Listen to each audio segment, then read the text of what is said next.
Hi guys! Nagluto nga pala ako ng tuna sisig. Century tuna nga pala yung ginamit ko. Yan nga pala mga ingredients.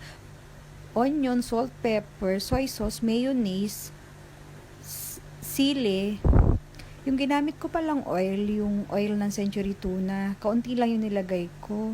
Tapos sibuyas, kinisa ko na.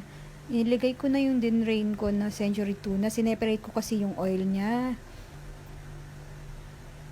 Hinintay ko lang magtuyo. Tapos naglagay na ako ng mayonnaise. Sinunod ko na ang Knorr seasoning, liquid Knorr seasoning.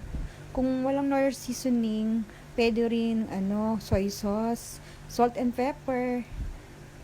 Tapos yan guys, luto na ang tuna sisig a la Reds. Kain po tayo. Thank you for watching. Try nyo guys, masarap siya. Thank you. Tapos pinigaan ko nga pala ng kalamansi.